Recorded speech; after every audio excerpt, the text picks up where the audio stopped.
Poetry नहीं लिखनी चाहिए यार। पोइट्री का इम्पैक्ट बहुत गलत पड़ता है। मैं बताता हूँ क्या। पोइट्री एक बहुत ही फेमस पोइट्री थी, क्या करूँगा जो इश्क में नाकाम हुआ, मुझे तो कोई दूसरा काम भी नहीं आता। ये बच्चों के सामने कर दी थी किसी ने पोइट्री, क्या करूँगा जो इश्क में नाकाम हुआ, मुझे तो कोई दूसरा काम भी नहीं आता। दो बच्चों ने सुनी थी, एक राज कुंद्रा बना, दूसरा इमरान हाशमी।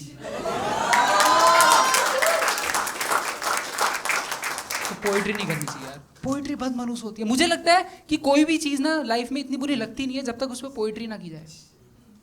कोई भी चीज़ इतनी बुरी नहीं लगती। लाइक कोरोना में लोग मर रहे थे, मुझे उससे ज़्यादा दुख ये था पोइट्री वायरल हो रही है। मैं कहा बाकी सब तो ठीक है, पोइट्री जैसे एक बहुत फेमस और पॉपुलर पोइट्री है, एक आईसीयू के बाहर एक लाइन लिखी थी, पल भर बिता लेते यारों के साथ तो ना बिताना पड़ता औजारों के साथ। मैं तो एक दिन आईसीयू में घुस ही गया। मैं गया आईसीयू में, जो आईसीयू में बंदा बैठा था, मैंने उसको बोला यार, मैंने कहा यार पल भर बिता लेते यारों के साथ तो ना बिताना पड़ता औजारों के साथ। उसने मास्क हटा के बोला, कह रहा चूतिए दोस्तों के साथ ही बिताए थे तभी यहाँ पे हूँ। गाजियाबाद में स्कॉर्पियो ठोक दी और छोड़ गए मेरे को।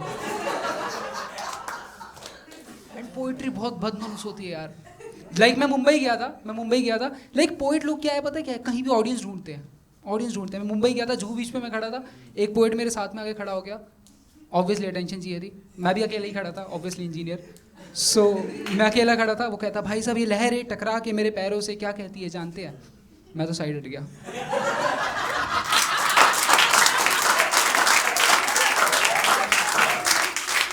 वो दोबारा आया, कह रहा भाई साहब ये लहरें टकरा के मेरे पैरों से क्या कहती है जानते हैं। मैं और साइड हट गया। वो तीसरी बार आया, कह रहा भाई साहब ये लहरें टकरा के मेरे पैरों से क्या कहती है जानते हैं। मैंने कहा हाँ, कि कोई चूतिया इन पे शायरी ना लिख दे। पोइट्री यार। और मुझे लगता है यार पोइट्री नहीं लिखनी चाहिए यार लोगों को। लाइक अगर यार व्हाट्स योर नेम है प्रतीक, अगर आपकी मम्मी का बहुत दिनों बाद फोन आता है तो you will be happy right, कि मेरी माँ मेरा हालचाल पूछ रही है। किसी पोएट को फोन आता है, वो स्टेज पे चढ़ जाता है, कहता आज माँ का कॉल आया बहुत दिनों बाद, उदास लग रही थी। मैंने कहा हाँ, क्योंकि उनका बेटा पोएट है।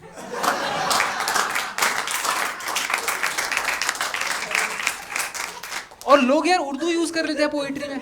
उर्दू कितनी कंफ्यूजिंग लैंग्वेज है। किसी को शायरी पसंद है, किसी ने उर्दू सुनी यहाँ पे, Urdu fans please, Urdu fans ठीक है। मुझे लगता है उर्दू बहुत ही कंफ्यूजिंग लैंग्वेज है, क्योंकि उर्दू में कॉम्प्लीमेंट और गुड बाय सेम साउंड करते हैं। आई टेल यू वाई, क्योंकि मैं लास्ट टाइम एक शो कर रहा था, लास्ट में एक बंदा उठ के आया, कह रहा भाईजान आपके जोक्स बहुत बढ़िया थे। मैंने कहा थैंक यू। कह रहा क्या ही शो थे, मजा आ गया।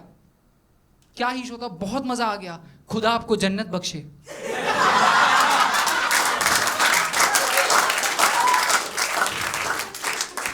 ब्रो ये कॉम्प्लीमेंट तो नहीं था। एंड अगर कभी भी तुम्हें कोई पोएट खुश दिखे तो समझ जाना वो सुसाइड बॉम्बर है। I tell you why, I give you an real example. मैं तुम्हें रियल एग्जाम्पल देता हूँ। मैं मेट्रो में ट्रैवल कर रहा था, एक बंदा अपनी दोस्त को ये शायरी सुना रहा था, लग जाए आग इस दुनिया में खत्म सबकी बर्बादी हो, लग जाए इस दुनिया में आग खत्म सबकी बर्बादी हो, खुल जाए ये बेड़िया मोहब्बत की, ना इस जहान में कोई कैदी हो। तुम सबका पहला रिएक्शन क्या होगा? वाह वाह। मेरे दिमाग में आया कि मेट्रो में किसने घुसने दिया ऐसे। यार तुम टेररिस्ट को घुसने दो, पता है क्यों? तुम गन छीन लोगे, वो खतरनाक नहीं है। जिस बंदे के दिमाग में गुलजार है वो क्या करेगा सोचो। वो किसी को नहीं छोड़ रहा है। तो पहले मैं मतलब पूछ लेता हूँ रूम में, किसी को फेमिनिज्म का मतलब, पहले लड़कों से पूछूंगा, सर आपका नाम क्या है? इक्वल राइट्स, दैट्स, इनके लिए ताली बजाओ यार। मैं बताता हूँ क्योंकि लास्ट टाइम मैंने एक कपल बैठा था, मैंने उसमें लड़की से पूछा, मैंने कहा मैम फेमिनिज्म का मतलब बताइए। उसका हस्बैंड हाथ मार के कहता ये नहीं बताएगी, मैं बताऊंगा। मैं कहा आपने बता दिया।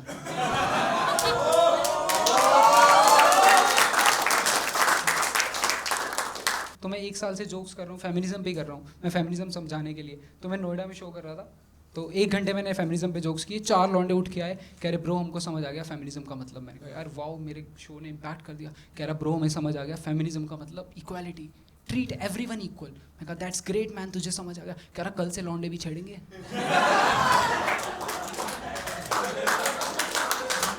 और यार इसकी तो मैं क्या ही बात करूं। मैं अपने पापा की बात बताता हूँ। मैं घर पे अपने फेमिनिज्म समझा रहा था पापा को मैंने आधा 1 घंटा फेमिनिज्म समझाया।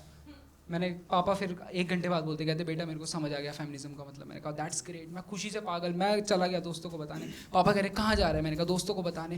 कह रहे 9 बज गए, घर से बाहर मत निकल जाइए। मैं कहा ये क्या तरीका हुआ इक्वालिटी समझाने का?